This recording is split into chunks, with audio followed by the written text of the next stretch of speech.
खरं म्हणजे महायुतीत काय चाललं आहे हे अख्खा महाराष्ट्र पाहतोय. काय नाराजीचे सूर उठल्यानंतर एक तर दिल्ली किंवा दरेगाव या पलीकडे काही दिसत नाही आहे.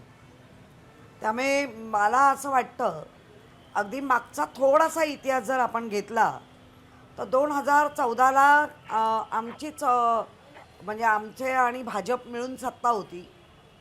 त्यावेळेला एकनाथ शिंदे साहेब कितीतरी सभेंमध्ये राजीनामा खिशात घेऊन भाजपबरोबर जायचं नाही म्हणजे नाही अशी रट लावत होते.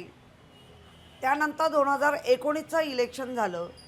2019ला जेव्हा शिवसेना उद्धव बाळासाहेब ठाकरे यांच्या भूमिकेला महत्त्वाची वाटली सगळ्यांनाच, त्यावेळेला हेच सगळे नेते होते जे रड लावणारे होते. वाटेल तर झालं तरी चालेल पण भाजपबरोबर नाही जायचं. कुठलाही पक्षप्रमुख स्वतः एकटा निर्णय घेत नसतो. बरोबर असलेले मोठे मोठे पदाधिकारी नेमकं काय भोगलंय आणि नेमकं काय सांगतायत याच्यावर निर्णय होतो. बरं किशोरीताई, हा नक्कीच तुम्ही इतिहास सांगताय पण मी तुम्हाला थोडंसं थांबवतो. याचं कारण असं आहे तो इतिहास तर मुद्दा असा आहे की तुम्ही अनेक वर्ष काम केलेलं आहे एकनाथ शिंदे यांच्या बरोबर.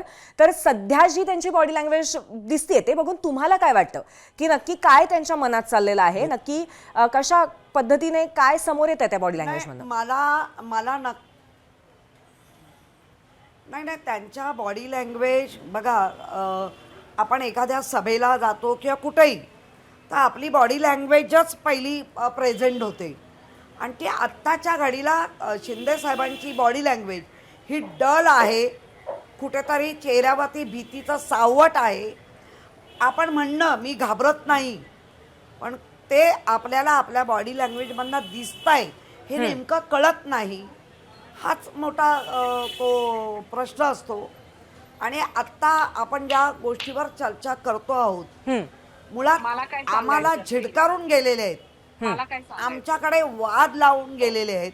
त्यामुळे उद्या त्यांचं काय होतंय काय नाही होतंय यापेक्षा आम्ही आता काय करणार आहोत, आम्ही असलेल्या सर्व पदाधिकाऱ्यांना घेऊन आम्ही पुढे चाललेलो आहोत. त्यामुळे ह्यांच्यातल्या गोष्टीमध्ये फारसा आम्हाला इंटरेस्ट नाही.